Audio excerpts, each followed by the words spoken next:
Got music. It got colors. Like a disco ball. It's kind of cool, right? It don't do a damn thing. Baby, I paint the sky blue. My greatest creation was you. Hey everyone, welcome to Kale Cupcakes and Diapers. Please be sure to like, comment, and subscribe, especially if you're interested in healthy-ish eating or anything dealing with babies and kids. Also, follow me on Instagram at Kale Cupcakes and Diapers. All right, enough of that promo. Let's get started. This week, my baby boy finally made 3 months. And as I look back on the past 12 weeks, there are definitely items that I have that I know that I couldn't have lived without. The great things about these items that I'm gonna show you are that you can use them throughout the entire infancy period, and most of them you can also use during the toddler years. Vitamin D is something that's very important, especially for newborns and babies. It really helps with bone development and just really helps the baby grow nice and strong. Usually you would get vitamin D from the sun, but it's very hard to get the proper amount of vitamins from the sun. So usually people have to have like a supplement. And now with the coronavirus and us quarantining, it's even more difficult. So having a vitamin D supplement is very important for your baby. On the baby's first doctor's appointment, the pediatrician usually has some extra vitamin D samples. So definitely try to take advantage of that. Also, I've heard and I've seen some research that suggests that a vitamin D deficiency is also linked to eczema. So that just kind of gives you a sense on how important this little vitamin is. And mine is called Baby D Drops. And it was a sample from the pediatrician, so it looks like that. The nose suction bulb is definitely something that I couldn't live without. As many of you know, baby's nostrils are very tiny, so the smallest booger can really interfere with his or her breathing. So this bulb here helps you to be able to clean the baby's nose. And essentially, all you do is kind of like push it down like this, right? Until it deflates. Put it up in the baby's nose at an angle, not straight up into like their brain, but like on an angle, either on the outer part of the nostril or the inner part of the nostril, and slowly release like that. And once that happens, it'll be able to pull any mucus out of the baby's nose. I also use a bulb to help when my son is choking. So sometimes when he's nursing, it might go down the wrong way, or sometimes like phlegm or saliva or whatever the case may cause him to choke. So I use a bulb, not the same one, but you use a bulb and kind of do it the same way. You put it down towards the gum line, towards the back of the baby's mouth, and slowly suck out any sort of mucus or saliva. And that'll usually clear the airway so the baby can stop choking. This right here was supposed to replace my nasal bulb that I showed you guys, and it's really cool, right? It kind of makes that noise to let you know that it's working, and this is what's supposed to suck out the mucus. It has, oh, sorry, robot. Got music. It got colors, right? Looking like a disco ball. It's kind of cool, right? It don't do a damn thing. The next thing that I really can't live without is this, my Saline Spray and Drops. So this is kind of like Batman and this is Robin, or this is like peanut butter and jelly. Like they definitely go together. So this is only good if the mucus is wet, right? So a lot of times, especially my son, his boogers are very dry and hard. And when that happens, you won't be able to suck anything out with this. So what you do is you use this, and it comes in like a little dropper thing, right? You just put like 1 or 2 drops in the baby's nostril, and almost immediately it'll soften it up, and then you'll be able to suck it out. I have to find a better way to say that. The next item I always find to be the most important, wearable blankets. So they look something like this. Babies aren't able to regulate their temperature, especially newborns. Yet loose blankets can pose a risk to them and cause them to suffocate. So wearable blankets are great because it allows you to make sure your baby is warm, but in a safe way. They come in 2 different fabrics, either cotton or fleece, and I have both. You know, obviously when it's warmer, you can put them in cotton. If it's really cold, you have the AC on, you can put the fleece on. But they're really great. They come in different patterns, and it's, again, a safe way to make sure that your baby is nice and toasty. It's kind of like a sleep sack. That's what they actually call too. And then you can kind of wrap them up like this, like a swaddle if that's what you prefer. So it can hold the baby like that. This goes on top of the baby's pajamas. So this is not an outfit in itself, even though there are some blankets that are like that, where it's like a blanket pajama combo. I don't really like those, but these particular ones with the holes in the arms like this allows for you to have pajamas on separately and then to kind of just put this on as an overlay. My next item is going to be this right here, Desitin. Now, I've been trying to live a more clean lifestyle, but I've also come to terms that there are some things that just cannot be replaced. There are some chemicals, in my opinion, that cannot be replaced. My son, no matter how often I change his diaper, he always eventually ends up with a diaper rash. And it's not a serious one, but his tushy is red. And so I've used like Vaseline, I've used coconut oil, I've used shea butter, and nothing seems to work. So after I went through all that, I decided to just kind of suck it up and go with the Desitin. I don't use this all the time, as in like all day, but I do use it nightly because that's the time when my son has the potential of going a longer period of time without his diaper being changed, obviously, because we are sleeping.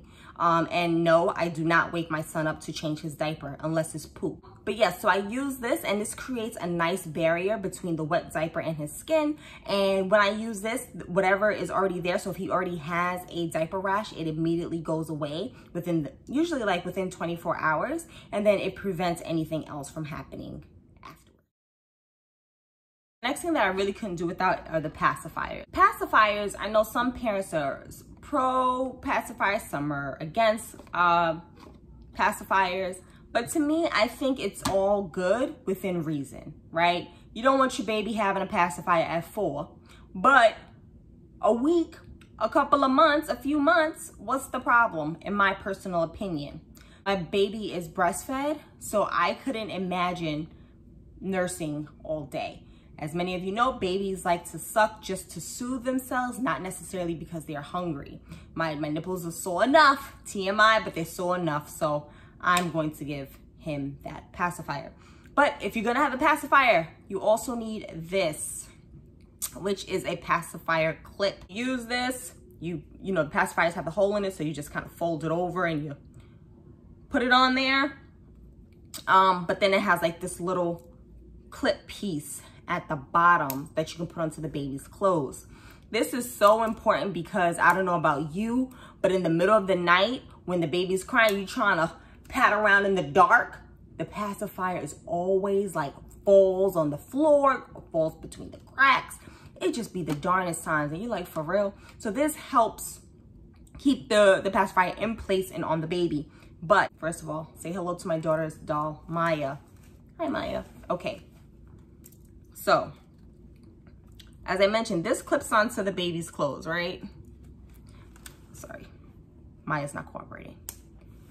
But you want to make sure it's far enough where if the baby's sleeping, it won't accidentally go around the baby's neck. You see how, sorry, Maya. You don't want that to happen. So if you're going to use this, you just have to make sure you're careful and make sure you put it so far down that the pacifier piece is the only thing that reaches, oh, come on, Maya. It's the only thing that reaches the baby's mouth, right? So it got to be like all the way down there. Clip it down there by Pacifier. The next item, you know, I really thought at one point that this was more of like a luxury and not a necessity. But after having 3 kids, I am a new believer that this is definitely needed. And that is an infant camera like this. So there's going to be a time when you're able to put your baby down. I know, seems like moons away, but the time will come. And you want to make sure that wherever you put the baby, you have eyes on him or her, right? So if you need to go to the bathroom, you need to take a quick shower, can you make some breakfast? If so, if those things are important to you, then you definitely want to invest in a little camera. These can be very expensive, I'm not gonna lie, but I found the cheapest one on Amazon, and it's by it's called Moony Baby, and it looks like this. I still have the plastic on just because I never take plastic off of stuff. I don't know why. And I still have the plastic on the, sorry, a little cream on there, but I still have the plastic on the monitor as well. This is probably about 80-90 bucks, but it does its job, right? I'm able to see the baby, make sure he's still breathing while I'm out of the room. And it's also doesn't run on Wi-Fi. So I have to keep the camera connected into an outlet in order for it to work.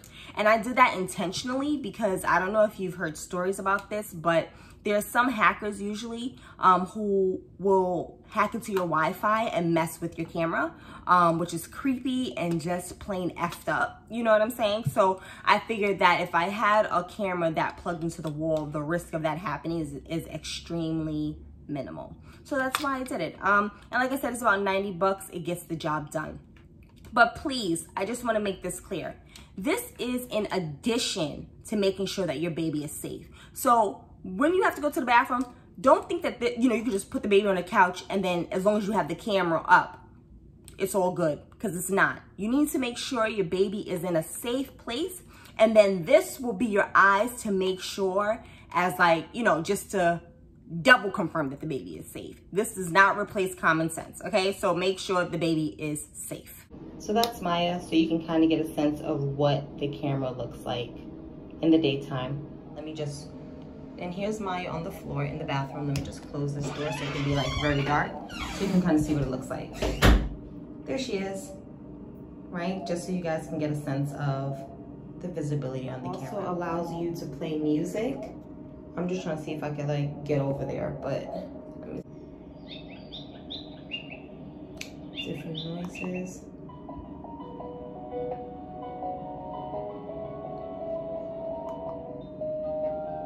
And this music comes through the camera. So while the baby's sleeping, they can have some sweet tunes. Great moisturizers are definitely needed, but they are very hard to come by. I will say that I have yet to find a great moisturizer that works for my children. And unfortunately, I've had to resort to using hydrocortisone on pretty much a nightly basis, especially for my 3-year-old. And I just introduced some hydrocortisone to my son, my baby. And of course, it's not ideal because it does contain steroids and it can thin the skin and all this other stuff. However, they both have really, really, really bad eczema. And it seems like nothing's working. Again, like I mentioned before, I tried the coconut butter, excuse me. I tried the shea butter. I've tried like different things and nothing's working. The hydrocortisone is the only thing that appears to work. So that's kind of like my mission going forward, is to sort of do more research and hopefully try to find some sort of a skincare regimen that will help keep their eczema at bay, where I don't have to rely on steroids. But unfortunately, that is my reality as of now. Baby carriers are extremely important and essential. If it wasn't for quarantine and my husband being home, I would have my son on me at all times. If you didn't know, babies love to be cuddled and caressed and held and all that other stuff, and that's great. But you know what? When you're hungry or when you got to use the bathroom, it becomes very, very difficult to do so.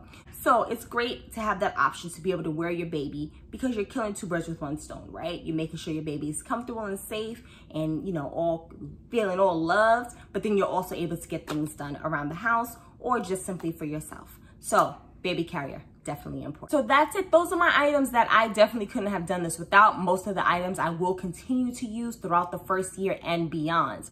There's some items that didn't make it on my list but are on yours. Please let me know down below. Until the next time, I'll see you in my next video. Bye.